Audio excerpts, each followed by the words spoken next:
이 시간 우리에게 주신 하나님의 말씀은 스가랴 13장 1절부터 9절에 기록된 말씀입니다.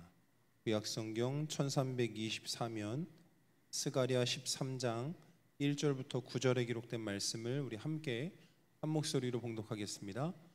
그날에 죄와 더러움을 씻는 셈이 다윗의 족속과 예루살렘 주민을 위하여 열리리라. 만군의 여호와가 말하노라. 그날에 내가 우상의 이름을 이 땅에서 끊어서 기억도 되지 못하게 할 것이며 거짓 선지자와 더러운 귀신을 이 땅에서 떠나게 할 것이라. 사람이 아직도 예언할 것 같으면 그 낳은 부모가 그에게 이르기를 내가 여호와의 이름을 빙자하여 거짓말을 하니 살지 못하리라 하고 낳은 부모가 그가 예언할 때에 칼로 그를 찌르리라. 그날에 선지자들이 예언할 때에 그 환상을 갖기 부끄러워할 것이며 사람을 속이려고 털옷도 입지 아니할 것이며 말하기를 나는 선지자가 아니요 나는 농부라 내가 어려서부터 사람의 종이 되었노라 할 것이요 어떤 사람이 그에게 묻기를 내 두 팔 사이에 있는 상처는 어찌 됨이냐 하면 대답하기를 이는 나의 친구의 집에서 받은 상처라 하리라. 만군의 여호와가 말하노라. 하라 깨어서 내 목자 내 짝된 자를 치라. 목자를 치면 양이 흩어지려니와 작은 자들 위에는 내가 내 손을 들이우리라. 여호와가 말하노라.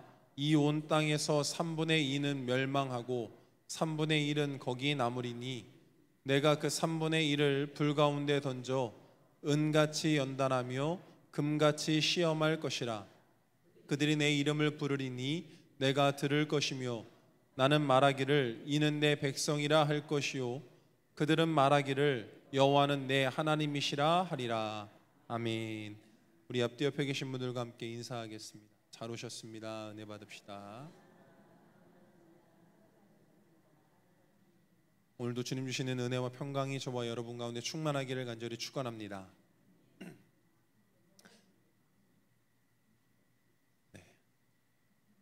스가랴 11장부터 기록된 말씀을 보면 성전 건축으로 큰 은혜를 누린 후에 맞이하게 될 구원자에 대한 말씀이 기록되어져 있습니다.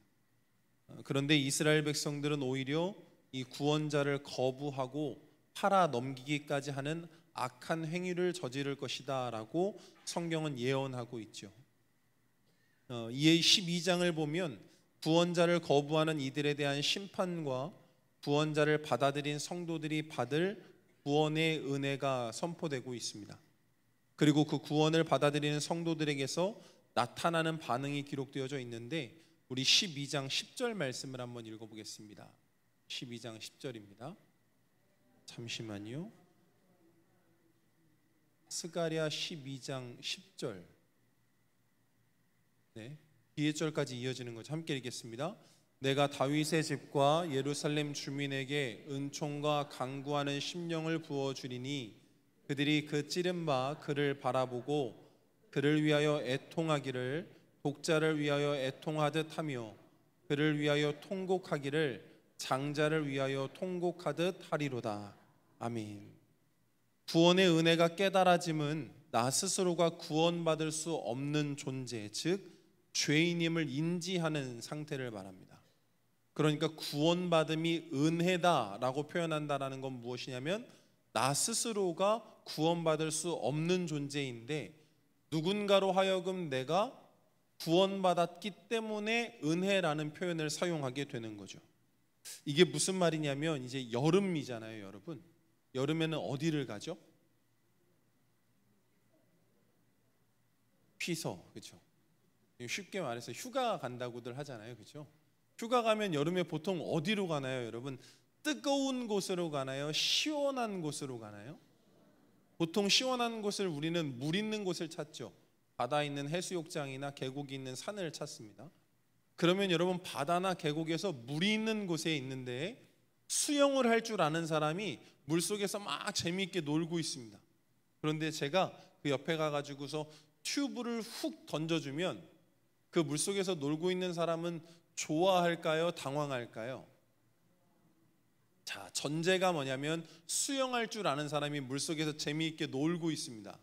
그런데 그 얼굴 있는 데다가 구명조끼를 던져주면, 구명 뭐라고 그러죠? 튜브를 던져주면 그 사람이 좋아서 받을까요? 당황할까요? 당황하겠죠. 왜요? 나는 수영할 줄 알고 물 안에서도 자유로우니까요.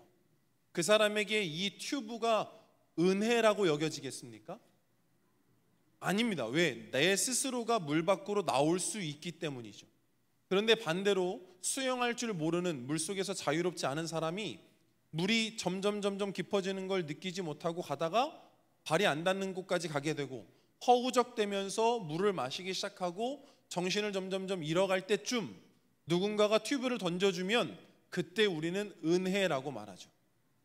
구원의 은혜가 무엇이냐면 내 스스로가 죄인임을 깨닫는 겁니다. 그리고 이 죄에서 나 스스로가 벗어날 수 없다는 것을 깨달아져서 하나님께서 나를 구원해 주셨다는 것이 믿어지고 그것이 고백되어질 때 구원의 은혜라는 것이죠.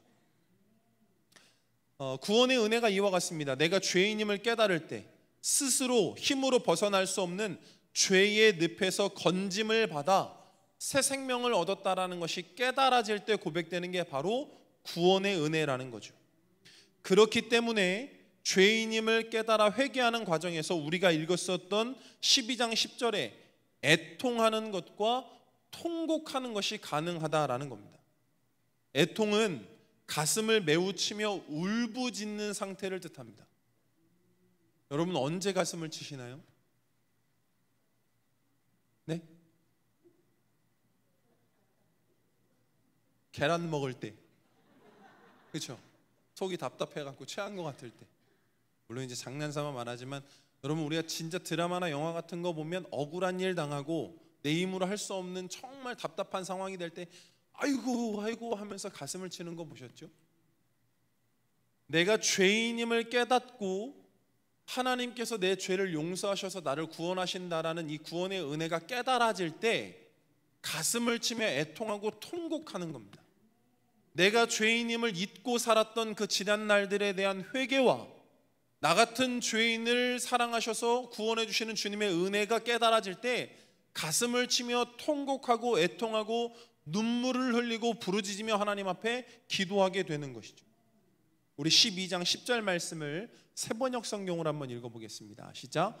그러나 내가 다윗 집안과 예루살렘에 사는 사람들에게 은혜를 구하는 영과 용서를 비는 영을 부어주겠다. 그러면 그들은 나 곧 그들이 찔러 죽인 그를 바라보고서 외아들을 잃고 슬피 울듯이 슬피 울며 맏아들을 잃고 슬퍼하듯이 슬퍼할 것이다. 아멘. 무슨 말이냐면 하나님의 은혜가 우리 가운데 깨달아져서 내가 죄인임이 깨달아지고 나를 구원하신 하나님의 은혜가 깨달아진다고 해서 내 마음대로 회개할 수 있는 것이 아니라 이 또한도 하나님께서 우리에게 은혜를 구하는 영과 용서를 비는 영을 부어주실 때 가능하다라는 겁니다. 그러니까 여러분 우리가 신앙생활하면서 내가 열심으로 회개해야지, 내가 용서를 구해야지, 하나님 나는 죄인입니다 우리가 아무리 읊조린다고 해서 그것이 내 안에서 회개하는 것이 온전히 이루어지는 것이 아니라 하나님께서 예배하는 성도들에게 은혜의 영과 회개, 용서를 비는 영을 부어주실 때 나로 하여금 까먹고 있었던 것, 잊고 있었던 것, 내 스스로가 숨겼던 것, 죄라고 여기지 않았던 것, 무뎌졌던 것들이 내 스스로 밝혀지면서 하나님 앞에 통곡하며 애통하며 회개하게 한다라는 것이죠. 이렇게 하나님의 은혜로 회개한 성도들을 향한 구원의 과정이 오늘 본문 스가랴 13장에 기록되어져 있습니다. 먼저 1절부터 6절에 기록된 말씀을 보면 우상과 우상을 섬기는 자들은 이 땅에서 떠나게 될 것이다라고 기록하고 있습니다. 만약 누군가가 예언을 한다고 하면, 거짓을 말한다면 그를 낳은 부모가 앞장서서 그를 칼로 찌를 것이다 라고까지 말합니다. 하나님께서 심판하실 때가 되면 거짓 예언하는 자, 예수님이라고 고백하고 내가 구원자라고 고백하며 또한 자칫 예언자라고 말하는 자들이 생겨난다고 할 때 그 부모가 이런 거짓된 행위는 있어서는 안 된다, 하나님께서 일하시는 이때에 거짓 영을 부려서는 안 된다라는 그 부모의 마음으로 자녀를 찌르는 일들까지 이루어진다라는 거죠. 또 예언자의 옷차림을 대표하는 털옷을 입은 사람들은 옷차림을 달리하게 될 것이다 라고 말합니다. 그전에는 예언자라는 것이 어느덧 권위의 상징이고 사람들에게 인정받는 자리였기에 털옷을 입고서 내가 예언자라는 것을 밝히면서 다녔었는데, 이때 하나님께서 심판하시는 그때가 다가온다면 털옷을 입고 있던 자들이 벗고 뭐라고 말하냐면 난 예언자가 아니요, 난 농부입니다 라고 말하는 상황들이 벌어질 것이다 라는 거죠. 이는 하나님께서 거짓 영을 물리치고 거짓 섬기는 자들을 향한 심판의 말씀이며, 동시에 같은 시대를 살아가는 성도들을 향한 분별의 중요성을 말해주는 겁니다. 그러니까 마지막 때가 되면 거짓 영을 부리는 선지자들과 또한 거짓 예언하는 자들이 나타날 것인데, 그들에 대한 심판의 메시지도 주시면서 동시대를 살아가는 우리들에게는 그런 거짓 선지자들과 거짓 예언하는 자들이 생겨날 것이기 때문에 분별력을 가지라는 겁니다. 분별력. 여러분 스스로가 분별력을 가지셔야 됩니다. 스스로가. 자, 죄는 속임수에 반응한 결과입니다. 무슨 말이냐면 마지막 때에 거짓 영, 속이는 영들이 나타나는데 그들이 우리를 공격하고 우리에게 영적인 속임수를 계속해서 보여줄 때에 이에 대해서 반응함으로 나타나는 게 죄라는 거죠. 육신의 본능과 욕구로 절제하는 것이 우리에겐 마땅하지만 속이는 영에 어떻게 반응하느냐에 따라서 죄의 유무가 결정됩니다. 이게 무슨 말이냐면 창세기에서부터 기록된 말씀을 바라볼 때 에덴 동산에는 선악을 알게 하는 과실이 있었습니다. 하나님께서 아담과 하와에게 뭐라고 말씀하셨냐면 다른 것들은 다 허락되는데 이건 먹어서는 안 된다라고 말씀하셨죠. 그때 사단이 둔갑한 뱀이 나타나서 유혹을 합니다. 거짓말로 속이죠. 그리고 그 거짓말에 속아 넘어간 아담과 하와가 선악을 알게 하는 과실을 먹게 되었었을 때 하나님은 그들에게 죄가 있다라고 말씀해 주셨습니다. 우리가 새벽에도 이제 어제와 오늘도 듣게 되었었던 말씀인데요, 다윗과 밧세바의 동침하는 사건을 우리는 잘 알고 있습니다. 다윗이 목욕하고 있는 여인 밧세바를 바라봤었을 때 그 속임수, 아리따워 보이고 뭔가 매혹적으로 보여지는 그 거짓된 것을 보았었을 때 눈을 돌려서 하나님 앞에 기도했더라면 죄와 멀어졌을 것인데 그 여인을 불러다가 동침하는 순간 죄인이 되었습니다. 예수님과 동행했었던 제자들이 예수님과 함께 할 때 즐겁고 행복했었는데 결박당하여 잡혀가는 예수님을 바라볼 때 악한 영은 속임수를 집어넣습니다.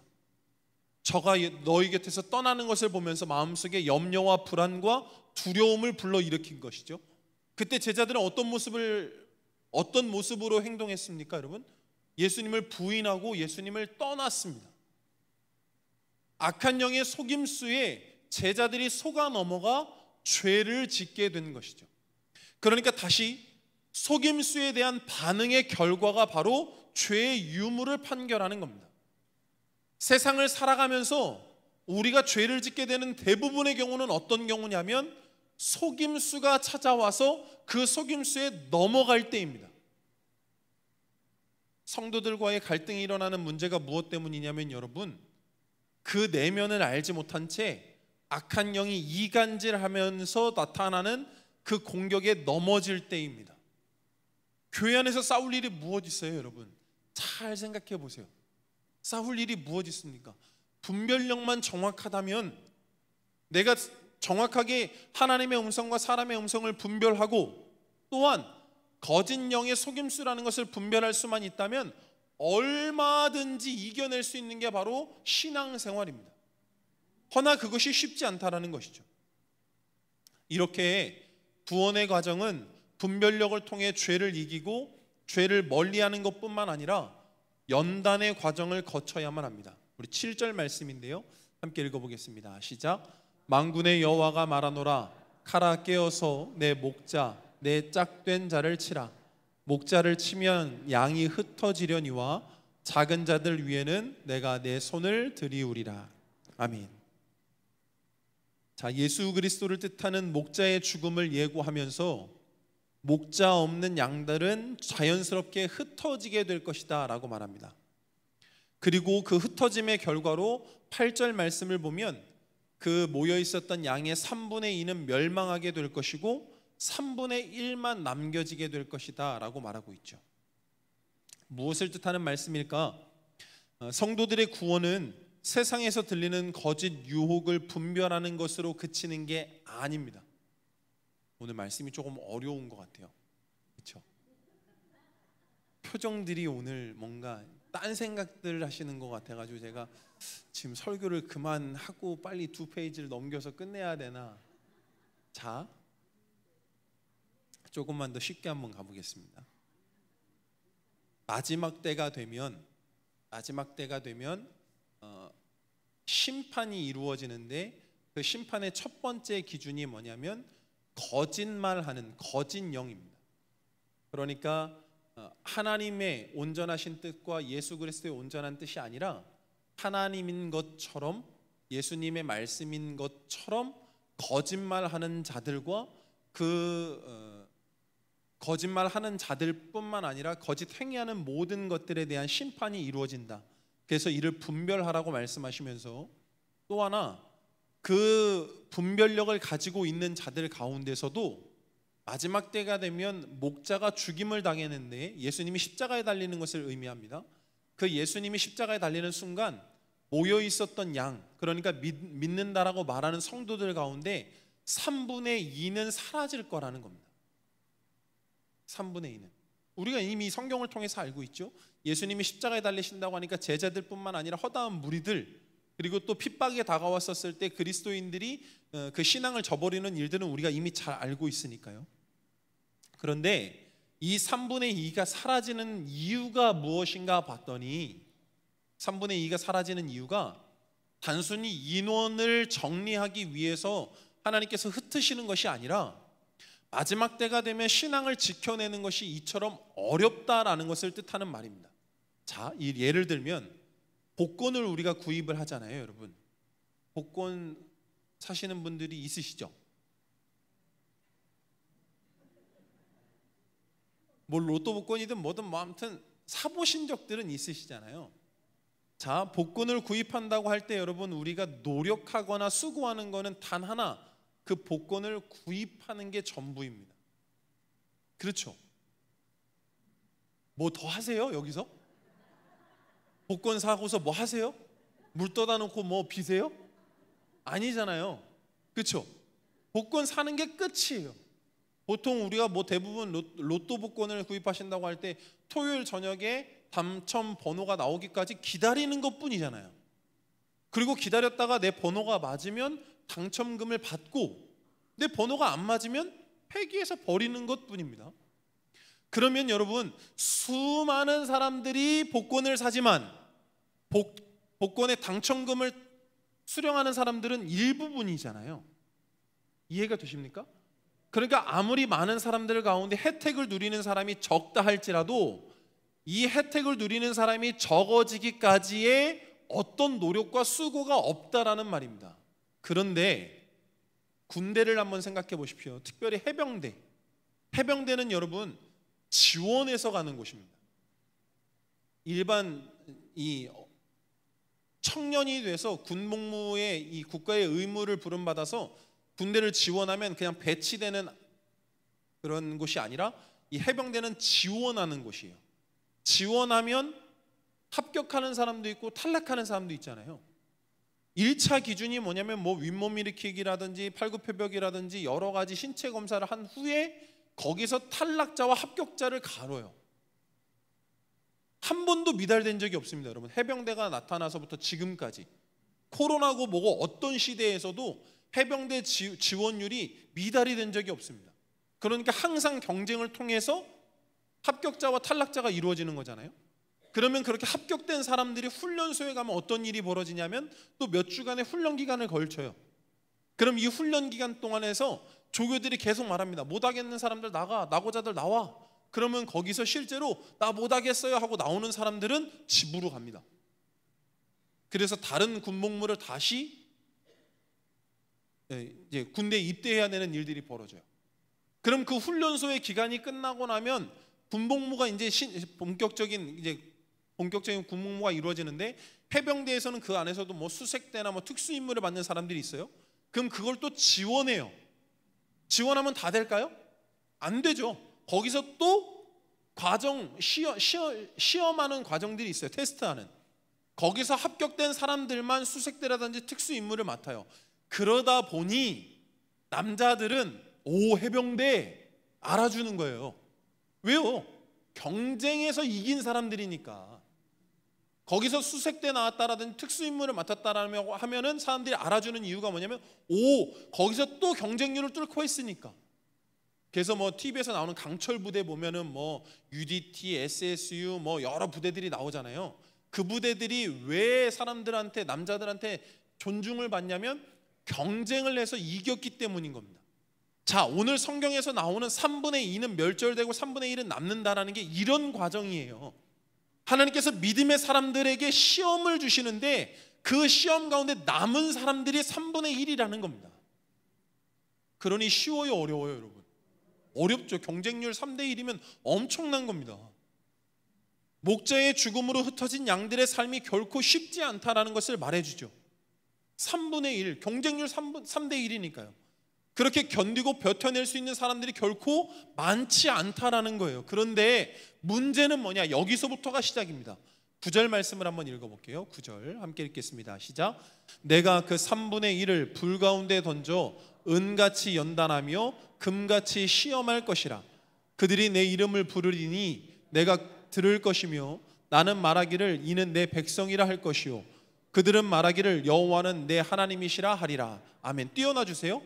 위에 두 줄을 읽어보니까 뭐랍니까 여러분? 3분의 2가 목자가 죽음으로 말미암아 흩어져서 3분의 2는 멸절당했대요. 예수님을 믿는다라고 말했던 사람들 중에 3분의 2는 이미 예수님이 십자가 달리는 순간, 고난이 찾아오는 순간 흩어져 버렸다라는 거예요. 그럼 그 나머지 3분의 1을 귀하게 여기셔야 되잖아요. 근데 하나님 뭐라고 말씀하시냐면 그들을 어디다 집어던진대요? 불 가운데로 던져버린답니다. 지금 여러분을 불 가운데로 던지시겠다라는 말씀이에요. 지금 신앙생활하고 있는 예수님을 구원자라고 고백하고 있는 우리를 불 가운데 집어던지시겠다라는 거예요. 그리고 나서 뭐같이 하냐면 은같이 연단하고 금같이 시험하시겠다라는 겁니다. 은같이 연단하고 금같이 시험한다라는 것은 뭐 비슷한 표현인데 굳이 구분을 좀 해보자면 은같이 연단한다라는 것은 불순물을 제거하는 과정들을 말합니다. 그러니까 우리로 하여금 우리 안에 있는 세상적인 가치관이나 죄성이 남아있는 것, 그리고 여전히 본성 가운데 내가 육신의 정욕으로 인해서 일삼아지는 모든 것들을 하나님이 이 불구덩이 속에서 사라지게 만드신다라는 거고, 또 금같이 시험한다라는 것은 무엇이냐면 이 완성품처럼 만들어내시겠다라는 겁니다. 그러니 이 말씀을 종합해 보면 마지막 때를 살아가는 그리스도인들을 불구덩이 속에 집어 던지셔서 여전히 남아있는 죄성, 세상적인 가치관, 여전히 남아있는 육신의 이 정욕들을 다 소멸시키시고 하나님과 같이, 예수님과 같이 그와 교류할 수 있을 만한 수준으로 우리를 완성시키시겠다라는 거예요. 9절 말씀을 한 번 더 읽어보겠습니다. 네, 한 번 더 읽을게요. 시작. 내가 그 3분의 1을 불 가운데 던져 은같이 연단하며 금같이 시험할 것이라. 그들이 내 이름을 부르리니 내가 들을 것이며 나는 말하기를 이는 내 백성이라 할 것이요 그들은 말하기를 여호와는 내 하나님이시라 하리라. 아멘. 자, 이제 세 번째 줄부터 보세요. 다시 한번 띄워주시고, 불 가운데 던져져서 은같이 연단받고 금같이 시험받은 후에 이제 하나님께서 우리에게 뭐라고 말씀하시면 그들이 내 이름을 부르며 내가 들을 것이며 나는 말하기를 이는 이제 내 백성이라 할 것이다. 여러분 무슨 말입니까? 이전까지는 내 백성이 아니라는 거예요. 육신대로 살고 거짓 영에 속아가지고 그냥 내 가치관대로 살아가고 내 마음대로 살아가는 이들에 대해서는 내 백성이 아니다라는 겁니다. 정리해보면 하나님께서는 우리를 사랑해 주셔서 언약 관계로 우리를 체결해 주셨는데, 우리가 어느덧 거짓 영에 속아 넘어가고 세상에 찾아오는 고난과 역경 가운데 넘어지고 좌절함으로 말미암아 하나님과의 이 언약 관계가 깨어졌다라는 겁니다. 그런 우리에게 하나님께서 찾아와 주셔서 은혜의 영, 용서를 구할 수 있는 영을 허락해 주시사 통곡하며 애통하며 부르짖어 하나님 앞에 회개할 수 있는 기회를 허락해 주셨고, 그렇게 회개하는 이들을 예수님께서는 품어주시되, 또한 3분의 1이 고난 가운데에 이기지 못하고 또 은과 불을 연단하듯이 불구덩이 속에서 집어던져 그곳에서 살아남은 자들에게 언약을 체결하시겠다라는 겁니다. 그러니 여러분, 오늘 말씀이 결코 우리에게는 쉬운 말씀이 아닙니다. 너무나도 두렵고 어려운 말씀이며 듣기에 거북한 것이 당연한 일일지도 모릅니다. 혹여나 우리가 하나님이 원하시는 수준에까지 이르지 못한다면 복권 한 장을 구입하고 당첨되기만을 원하는 수준의 신앙과 다를 바가 없는 겁니다. 내가 예배의 자리에 나와서 앉아 있으니까, 내가 하나님이 원하시는 신앙의 행위들은 하고 있으니까 어느덧 내가 자리하고 있는 자리와 행위로 인하여서 신앙의 수준이 하나님이 원하시는 것까지 이르렀다라고 착각하는 경우들이 있더라는 거죠. 아니라는 겁니다, 여러분. 이제 시작인 겁니다. 하나님께서 우리는 불구덩이 속에 집어 던지셔서 은같이 금같이 연단하고 시험하셔서 그곳 가운데 살아남아 있는 자들에게 이제 내 백성이다, 이제 내가 너희의 하나님이다 라고 부름받기를 원하신다라는 거죠. 그렇다면 이제 우리가 어떤 삶을 살아야겠습니까, 여러분? 여전히 세상 사람들과 다를 바 없이 동일한 생각과 가치관으로 살아가야겠습니까? 세상 사람들과 비교되는 것이라면 예배 시간에 나와서 앉아있는 것 외에 다를 바 없는 삶이 과연 은같이 금같이 우리가 재련되고 시험당한 사람이라고 말할 수 있겠습니까? 사랑하는 성도 여러분, 간절히 소원하기는 하나님께서 허락하시는 은과 금의 재련과 시험의 과정을 버텨내시기를 간절히 축원합니다. 세상의 어떤 유혹의 소리에도 분별하고 순결하여 견고한 신앙을 유지할 수 있도록 참고 버티며 견딜 수 있는 저와 여러분이 되기를 간절히 축원합니다. 이렇게 찬양하고 기도하겠습니다.